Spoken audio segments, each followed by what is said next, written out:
Apa yang tidak mampu dilakukan oleh manusia itu dilakukan oleh Allah dalam hidup kita.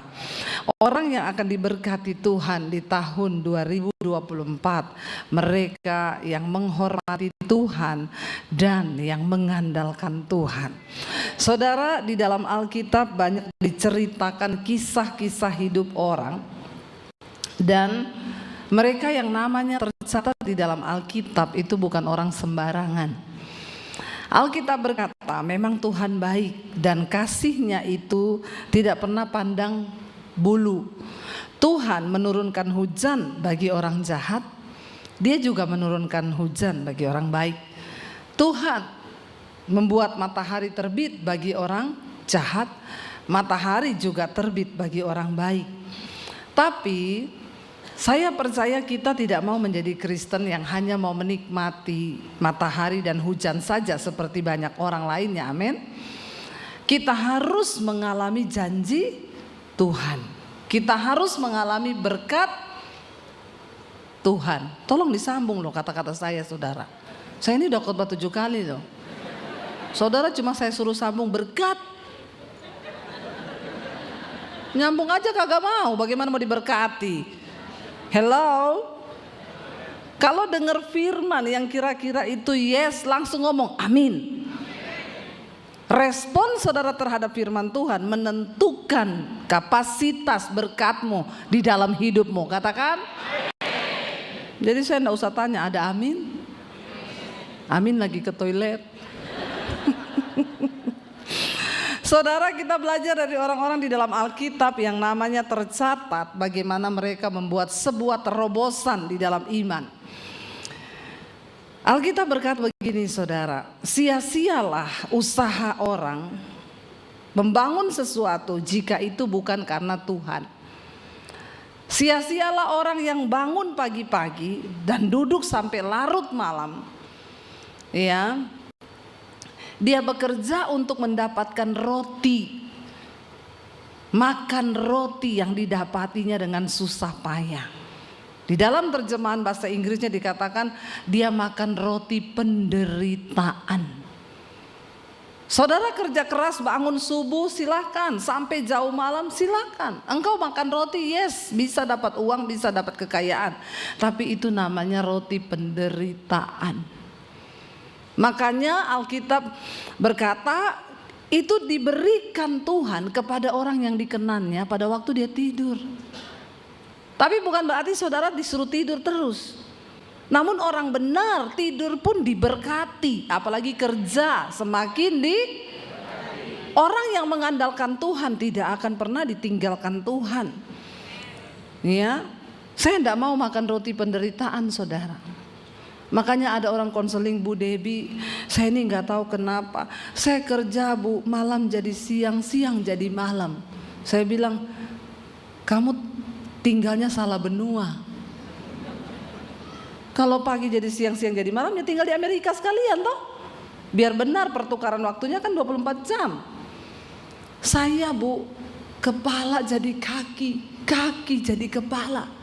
Saya bilang setengah mati loh, coba saudara jalan pakai kepala. Hanya untuk demi nafkah keluarga, Bu.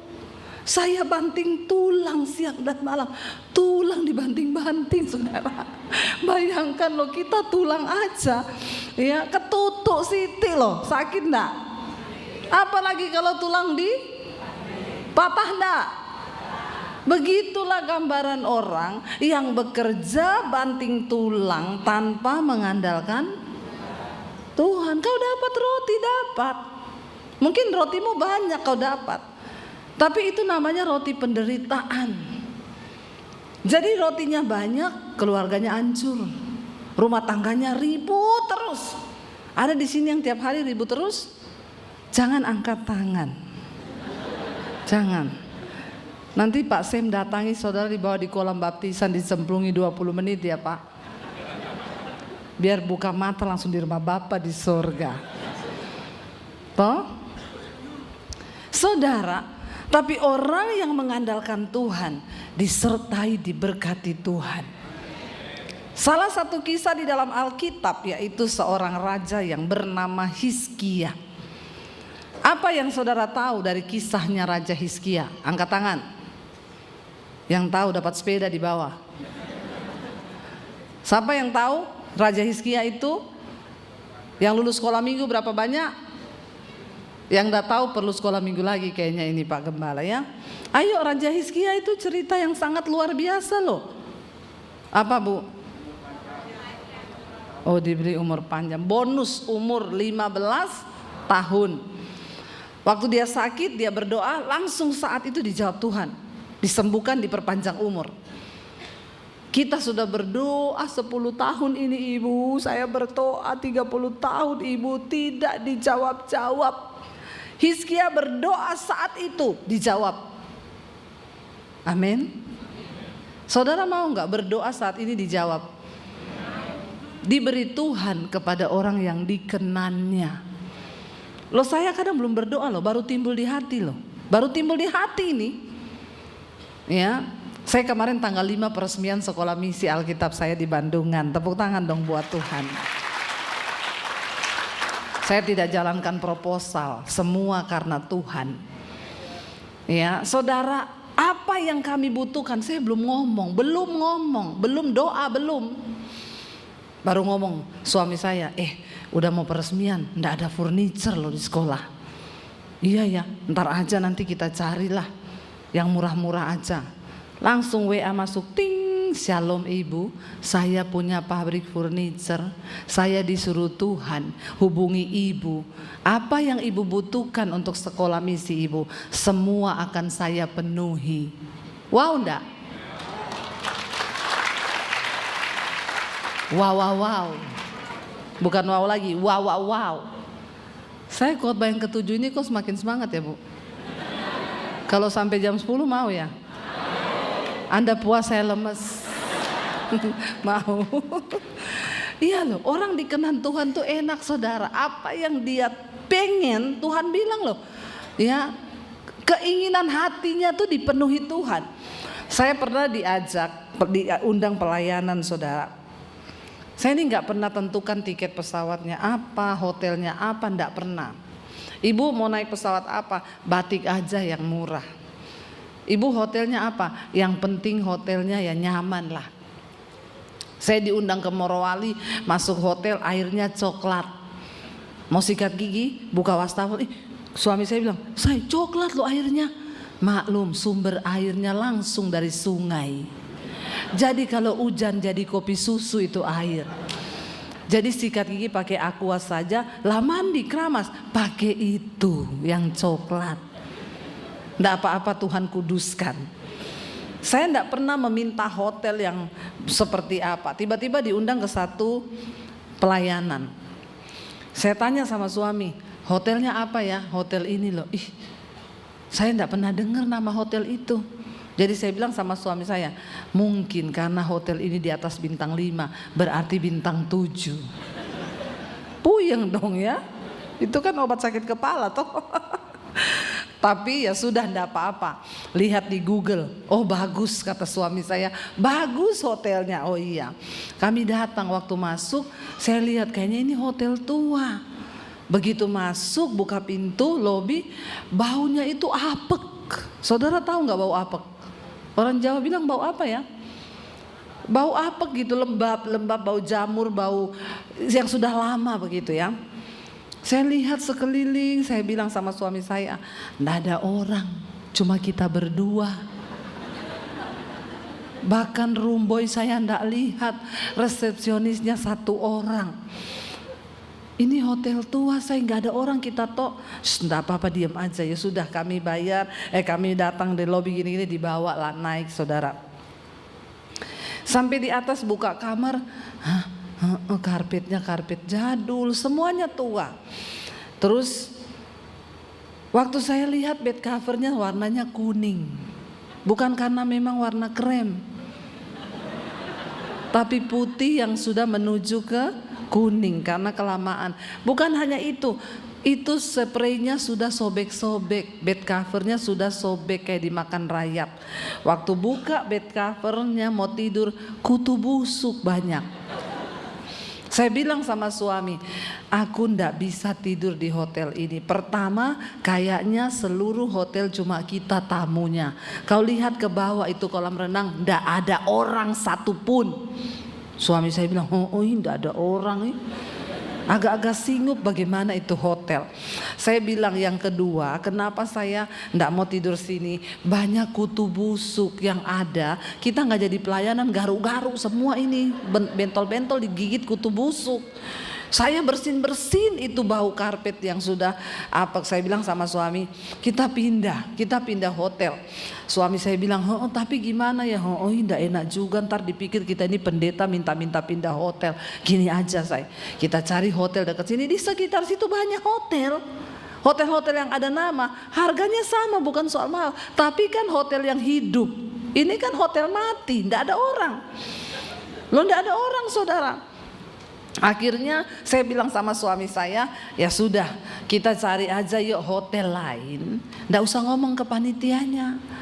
Nanti kita diantar pulang kan ke sini, kita naik Grab. Jangan tertawa, ini saya pergumulan loh saudara. Susah ya, serba salah jadi hamba Tuhan itu. Kita naik Grab pergi ke hotel yang kita bayar sendiri. Nanti kita tanya dia, besok kami dijemput jam berapa ya, kita naik Grab lagi ke situ. Loh kan saya cukup berhikmat toh. Nggak apa-apa, kami bayar sendiri nggak apa-apa, tapi nggak banyak kutu busuk. Terus suami saya bilang, tapi gimana ya kalau ketahuan nggak enak gini-gini. Saya bilang, oh Tuhan tolonglah saya ini. Tiba-tiba telepon masuk, titrit, Shalom Ibu Debbie lagi ada di kota ini. Iya Pak, bener Bu, besok mama saya ulang tahun.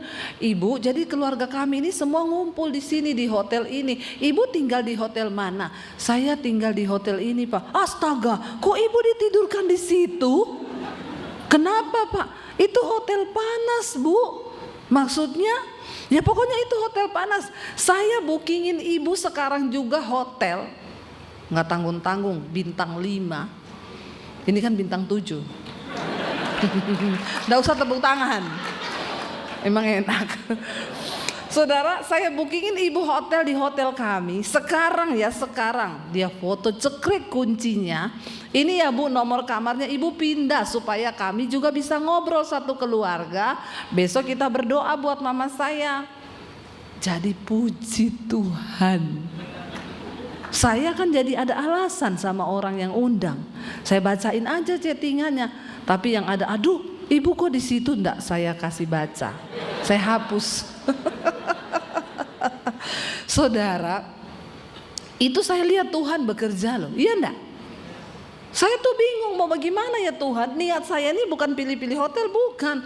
Tapi aduh, saudara mau enggak doa langsung dijawab? Bahkan belum doa sudah dijawab. Aduh saya kalau mau cerita yang Tuhan buat itu aneh-aneh saudara, aneh-aneh. Lalu kami beli rumah di Solo ya. Itu saya diajak pergi ke perumahan itu. Lalu suami saya bilang, teman saya ajak, ayo kita lihat yang di developer lagi bangun. Saya bilang sama suami saya, jangan beli yang lagi bangun baru, mahal. Kita cari yang di lokasinya sama tapi rumah second. Jadi itu lebih murah harganya. Terus kita jalan-jalan keliling, berhentilah di satu rumah di pojok. Saya bilang sama suami, berhenti di situ loh, di pojok itu loh. Kenapa? Aku pengen rumah di pojok itu. Suami saya gini, ngawur. Wong rumah di tempat yo meh dituku loh.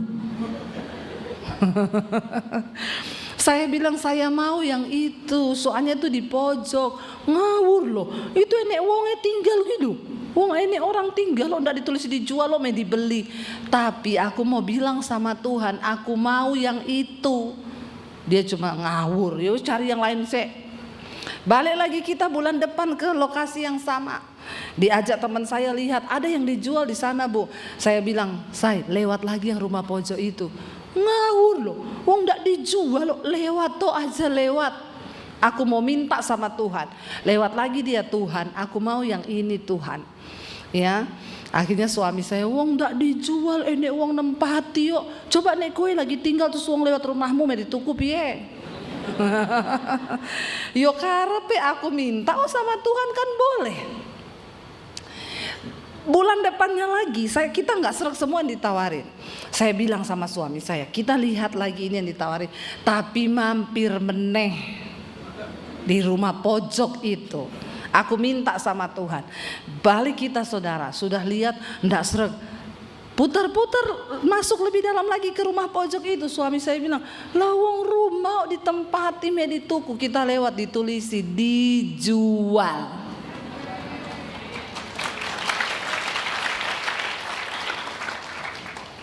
Tuhan memberi keinginan saudara, hati orang yang dikenanya. Saya bilang, loh dijual. Telepon.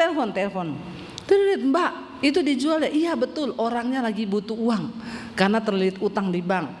Mintanya berapa? Sekian. Saya tawar sekian, boleh nggak? Saya tanya ya Bu, iya. Bu, boleh Bu. Boleh nih. Akhirnya ya udah Mbak, kita kapan ketemu ya? Saya di Jakarta soalnya nanti saya balik lagi gini. Iya oke Ibu DP aja. Besoknya saya telepon, Mbak saya mau DP, transfernya kemana? Bu sorry, ndak jadi dijual. Hampir mujizat terjadi, ndak jadi. Kenapa? Dia sudah ditolong adiknya, utangnya di bank sudah dibayar lunas. Jadi dia sekarang udah ndak butuh uang. Saya bulan depan ke sana lagi, saya bilang suami, mampir di rumah pojok. Suami saya bilang, orang ndak dijual udah nggak jadi, mampir. Bener, tidak ada lagi tulisan dijual. Saya bilang, tapi aku minta itu sama Tuhan.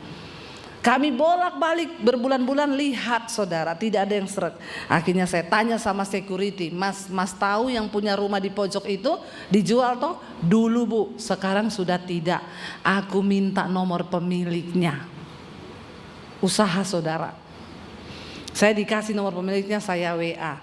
Pak, rumahnya dijual enggak? Enggak. Ya sudah.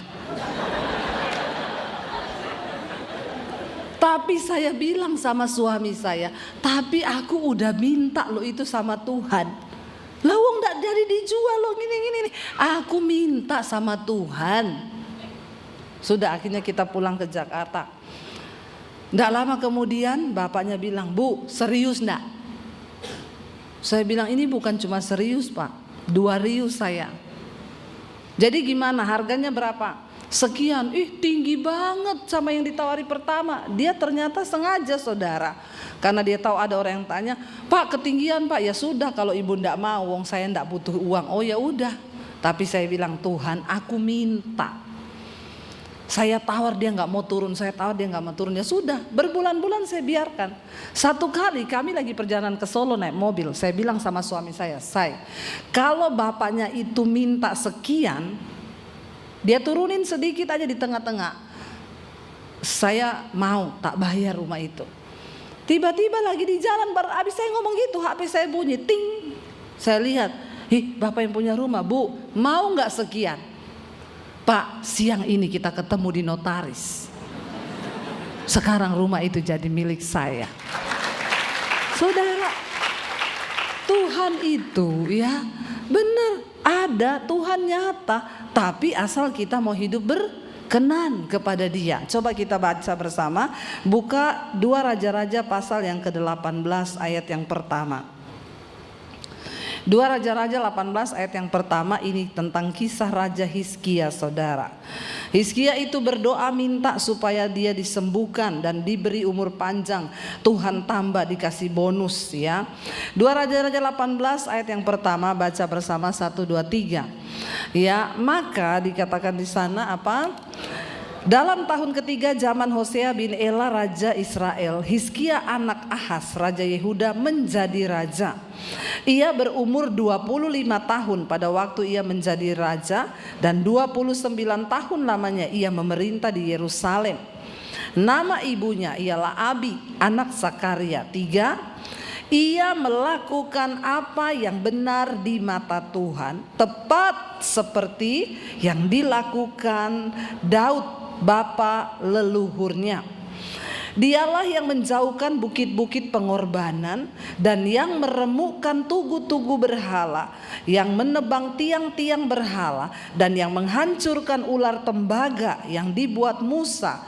Sebab sampai pada masa itu orang Israel masih membakar korban bagi ular itu dan namanya disebut Nehustan. Ayat 5, ia percaya kepada Tuhan Allah Israel, dan di antara semua raja-raja Yehuda, baik yang sesudah dia maupun yang sebelumnya, tidak ada lagi yang sama seperti dia. Ia berpaut kepada Tuhan, tidak menyimpang daripada mengikuti dia. Ia berpegang pada perintah-perintah Tuhan yang telah diperintahkannya kepada Musa. Maka Tuhan menyertai dia, kemanapun juga ia berperang, ia beruntung. Ia memberontak kepada Raja Asyur dan tidak lagi taat kepadanya. Saudara, Hizkia diangkat menjadi raja menggantikan ayahnya Ahaz. Ahaz adalah raja yang jahat di mata Tuhan. Kisah dari semua raja Israel selalu kalau dikatakan, lalu Ahaz menjadi raja atas bangsa Israel, dia melakukan apa yang jahat di mata Tuhan. Lalu Hizkia menjadi raja atas Yehuda, dia melakukan apa yang benar di mata Tuhan. Jadi yang tercatat di Alkitab hanya dua, yang jahat dan yang benar. Kalau sekarang Tuhan mencatat nama kita, kira-kira yang jahat atau yang benar? Insya Allah hanya Tuhan yang tahu. Ya, bagian kita mari berusaha melakukan yang terbaik. Kenapa Hizkia doanya didengar Tuhan, saudara? Waktu dia naik menjadi raja, dia melakukan apa yang benar. Pertama-tama yang dia lakukan adalah apa, saudara? Dia merobohkan tugu-tugu berhala yang dibangun oleh bapaknya. Raja Ahaz ini jahat, sehingga saudara, Raja Ahaz ketika mendapat ancaman dari negara-negara sekitarnya, dia tidak lari kepada Tuhan. Dia datang kepada Raja Asyur, dia minta pertolongan kepada Raja Asyur. Raja Asyur berkata gini, aku mau tolong, yang penting ada hari gini. Ini yang pegang kendali. Saya kemarin dari Semarang ke sini, saya baca gerbang tol, penyebab kemacetan adalah saldo kurang. Makanya pastikan saldo Anda cukup. Karena ternyata kalau saldo kurang bikin apanya yang macet? Semua. Rumah tangga macet kalau saldo kurang. Ya enggak ibu-ibu? Langsung iya. Ya, ada ibu-ibu bilang sama suaminya, rumah tangga tetangga kita yang kanan itu loh. Kenapa? Seperti hari Valentine, tiap hari sayang-sayangan. Yang sebelah kiri seperti hari Imlek, tiap hari istrinya dikasih angpau. Terus suaminya tanya, kalau kita seperti hari buruh. Aku nih kerja paksa, gaji kurang, kalau demo dipecat. Jadi rumah tangga saudara seperti hari apa? Kalau saya dengan suami seperti hari Natal, penuh damai sejahtera dan sukacita. Amin. Iya, kalau saldo kurang maka macet. Ya, ini Raja Ahaz, karena dia takut kepada ancaman raja bangsa-bangsa lain, dia datang kepada Asyur, bukannya datang kepada Tuhan, datang kepada Asyur. Akhirnya Raja Asyur bilang, oke, kamu tak jaga, tak lindungi, tapi setiap tahun mereka harus memberi upeti kepada Raja Asyur. Itu strategi, saudara, agar dia bisa mengambil kekayaan. Lalu saudara, karena sudah mulai berkurang emas yang diminta, perak yang diminta oleh Raja Asyur, Raja Ahaz mengambil emas dan perak dari rumah Tuhan. Bayangkan, orang itu kalau pengen rasa aman, dia menghalalkan segala cara demi rasa aman. Loh, padahal kan belum tentu juga ada musuh, tapi dia sudah minta perlindungan. Sementara dia ditekan. Apalagi kalau sudah mendekati jatuh tempo. Dia ditelepon Raja Asyur, siap ya, akhir bulan ini anak buahku datang, kamu tambah upetimu, kalau enggak aku enggak jaga kamu. Hidup seperti gitu enak enggak, saudara? Jangan pernah menaruh pengharapanmu kepada sesuatu yang lain selain kepada Tuhan. Nah, ketika Hizkia naik menjadi raja, Alkitab berkata dia hidup benar di mata Tuhan. Dia menaruh percayanya hanya kepada Tuhan. Jangan taruh rasa percayamu pada sesuatu yang lain. Taruh kepada Tuhan. Bahkan ketika dia naik, akhirnya terjadi apa, saudara? Karena Raja Ahaz takut kepada Raja Asyur, sehingga dia memasukkan penyembahan berhala. Dewa-dewanya Asyur dimasukkan ke dalam bait Tuhan untuk dijadikan sesembahannya. Maka orang Israel berdosa terhadap Tuhan orang Yehuda. Bahkan mereka mulai menyembah patung buatan Musa itu, ular tembaga. Saudara, ular tembaga itu kisahnya adalah, saudara tahu, ada yang tahu di sini tak kasih sepeda, benar? Kalau ada yang tahu, kenapa Tuhan suruh bikin itu ular tembaga? Pada waktu bangsa Israel di padang gurun, mereka dimurkai Tuhan karena memberontak dan tidak percaya pada Tuhan. Tuhan mendatangkan ular berbisa tiba-tiba keluar dari padang gurun, banyak ular berbisa. Tuhan bilang kepada Musa, kamu bikin ular tembaga, ya, kamu dirikan di atas tiang. Siapapun yang percaya kepada Tuhan, waktu digigit sama ular berbisa, langsung lihat kepada ular tembaga itu, maka dia tidak akan mati. Jadi yang percaya melakukan itu dan memang tidak mati, tapi yang tidak percaya mati. Nah, ketika patung itu dari kisah Musa dulu dibawa sampai ke kisah raja-raja ini, patung itu disembah menjadi berhala di bangsa Israel, di Yehuda. Ya, lalu Tuhan marah. Jangan engkau mengkultuskan sesuatu sehingga itu menggantikan Tuhan dalam hidupmu. Ada orang-orang Kristen yang agak aneh bilang sama saya, Bu, saya waktu bangun rumah saya ini, Ibu tahu, batu peletakan pertamanya ini tak bawa dari Yerusalem. Saya kadang bingung ya.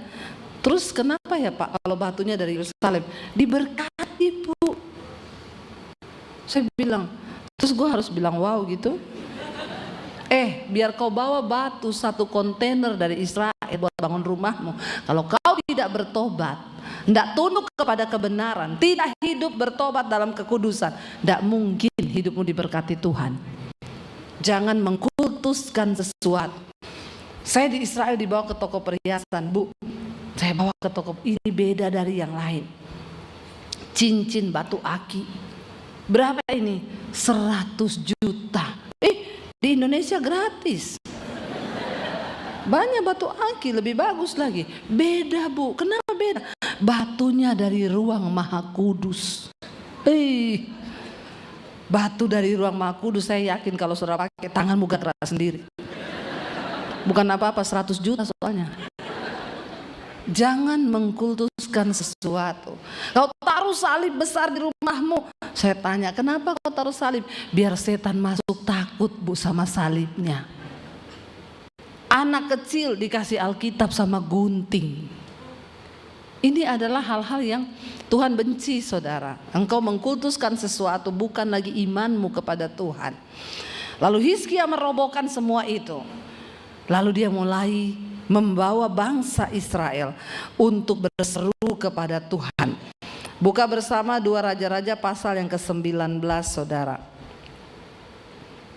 2 Raja-Raja pasal yang ke-19. Ya, di sana akhirnya Raja Asyur mengirimkan surat, ayat yang ke-10, kepada Raja Hizkia. Dia katakan begini, saudara, baca bersama 1, 2, 3. Beginilah harus kamu katakan kepada Hizkia Raja Yehuda, janganlah Allahmu yang kau percayai itu memperdayakan engkau dengan menjanjikan Yerusalem tidak akan diserahkan ke tangan Raja Asyur. Sesungguhnya engkau ini telah mendengar tentang yang dilakukan Raja-Raja Asyur kepada segala negeri, yakni bahwa mereka telah menumpasnya. Masakan engkau ini akan dilepaskan? Sudahkah para Allah, huruf kecil, dari bangsa-bangsa yang telah dimusnahkan nenek moyangku dapat melepaskan mereka, yakni Gosan, Haran, Resef dan Bani Eden yang di Telasar? Di manakah raja negeri Hamat, ya, dan Arpad, raja kota Sefarwaim, raja negeri Hana dan Iwa? Saudara, ayat 14 berkata, baca dengan suara keras. Hizkia Ia menerima surat itu dari tangan para utusan, lalu membacanya. Kemudian pergilah ia ke rumah Tuhan dan membentangkan surat itu di hadapan Tuhan. Sampai situ. Saudara lihat, waktu Hizkia membaca surat ancaman itu, layaknya seorang raja, saudara, kalau dia dapat ancaman itu harusnya dia lakukan apa? Kumpulkan semua pasukan, panggil semua panglima perang. Kita dapat ancaman perang, segera latih semua pasukan, kita harus pasang kuda-kuda. Tapi Hizkia seorang yang memiliki iman percaya kepada Tuhan. Setelah dia membaca surat itu, kata firman Tuhan, dia datang ke rumah Tuhan, lalu dia membentangkan surat itu di hadapan Tuhan. Saudara, apa yang hari ini bagimu merupakan tantangan terbesar? Jangan cari manusia. Mungkin hari ini engkau terima surat jatuh tempo atau surat lelang. Tidak usah kau foto itu lalu kau kirim ke Pak Samuel. Apalagi kau kirim ke saya. Ya, cari Tuhan. Berseru kepada Tuhan. Saya ingat waktu saya dikejar debt collector dulu. Dia tendang pintu pagar saya. Prang! Semua tetangga keluar. Pendeta, utang tidak bayar. Ngomong Tuhan, Tuhan, mana Tuhanmu, bayar utangmu. Saya masih ingat namanya Victor.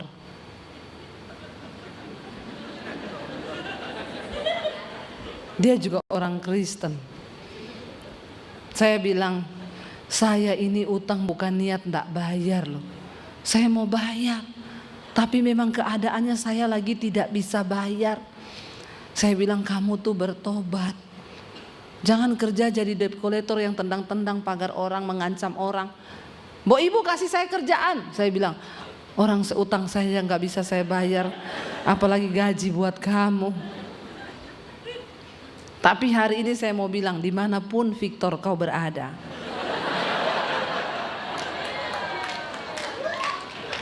Tuhanku itu hidup. Hari ini saya mau bilang kepada kau Victor, kalau kau ketemu saya tak kasih kau uang, tapi kau harus bertobat.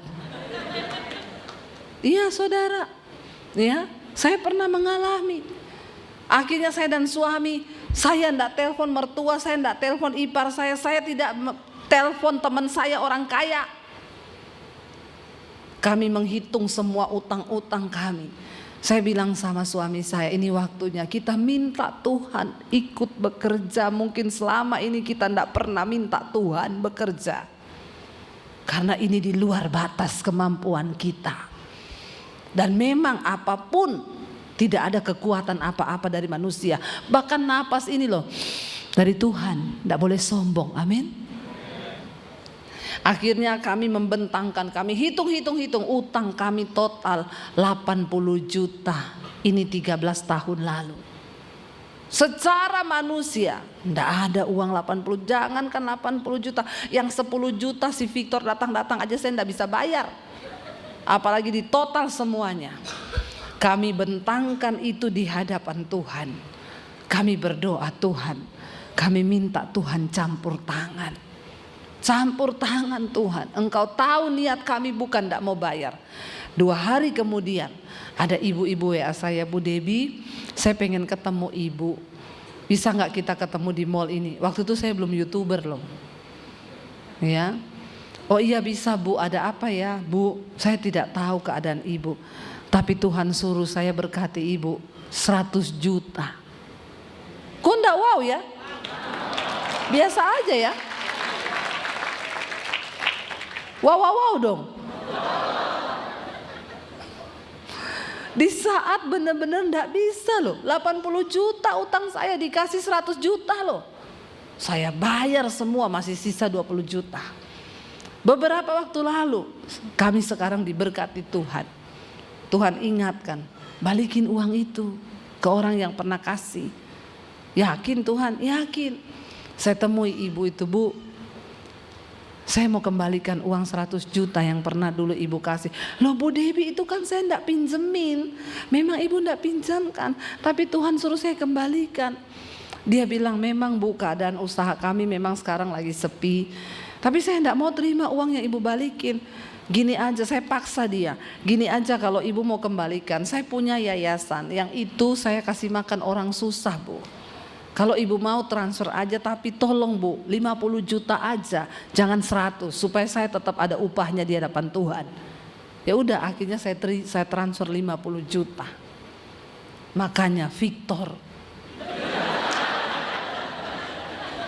dimanapun kau berada, cari Tuhan. Lo bener saudara. Ya maaf loh, sekarang beli nggak ada yang utang saya, cash.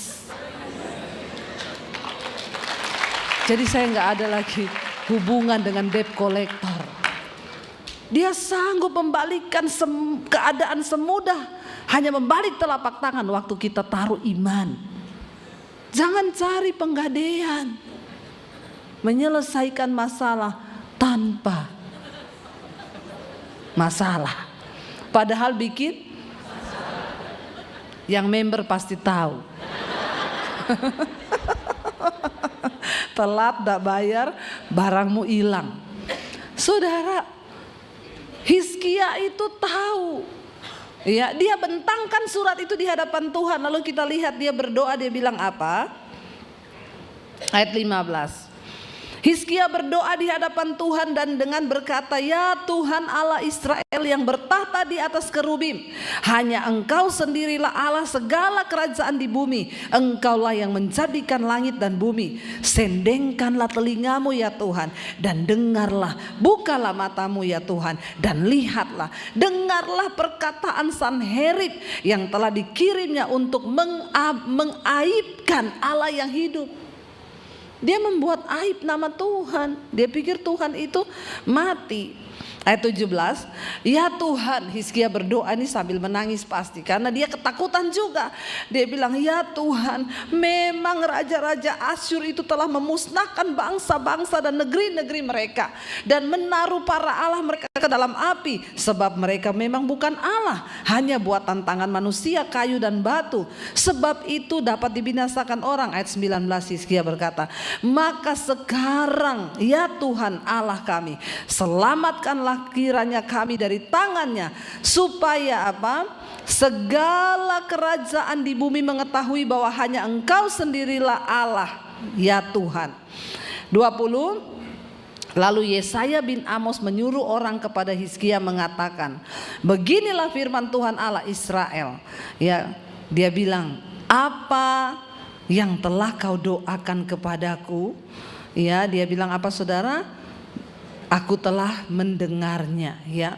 Tuhan berkata, apa yang kau doakan, ya, mengenai Sanherib itu, Tuhan telah mendengarnya. Saudara, Hizkia berdoa didengar. Saya percaya kalau kita juga menjadi orang yang berkenan pada Tuhan, kita berdoa didengar. Jangan tunggu 30 tahun, 50 tahun, kelamaan. Kenapa kita berdoa lama dijawab? Karena ada penghalang doa. Jadilah orang yang berkenan. Kita lihat jawaban doa 2 Raja-Raja 19 ayat 32. Ya, kita baca bersama. Ini jawaban Tuhan kepada Hizkia sebagai orang yang takut Tuhan. Baca 1, 2, 3. Sebab itu beginilah firman Tuhan mengenai Raja Asyur. Ia tidak akan masuk ke kota ini dan tidak akan menembakkan panah ke sana. Juga ia tidak akan mendatanginya dengan perisai dan tidak akan menimbun tanah menjadi tembok untuk mengepungnya. Melalui jalan dari mana ia datang, ia akan pulang. Tetapi ke kota ini ia tidak akan masuk. Demikianlah firman Tuhan. Dan aku akan memagari kota ini untuk menyelamatkannya, oleh karena aku dan oleh karena Daud hambaku. Maka baca ini dengan suara keras, terjadi jawaban doa. 35. Maka pada malam itu keluarlah malaikat Tuhan, lalu dibunuhnyalah 185.000 orang di dalam perkemahan Asyur. Keesokan harinya pagi-pagi tampaklah semuanya bangkai orang-orang mati belaka. Saudara, saya mau tanya, bagi Raja Hizkia, dapatkah dia melakukan hal itu, membunuh tentara Asyur dalam waktu satu malam sejumlah 185.000 orang? Banyak gak itu? Banyak saudara, banyak, sangat banyak. Mereka berkemah untuk mengepung Yehuda.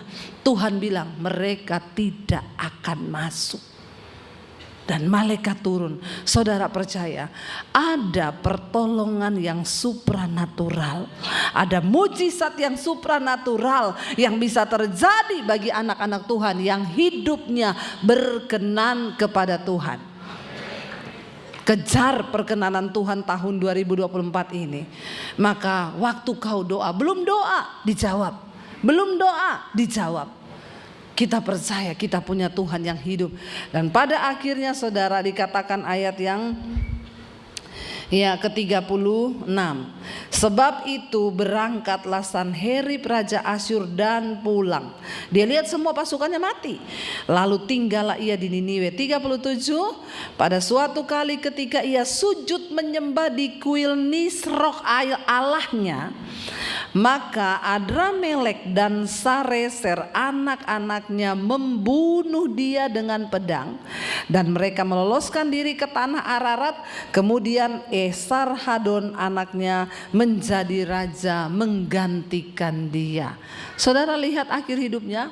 Dia menghina Allah Israel yang hidup.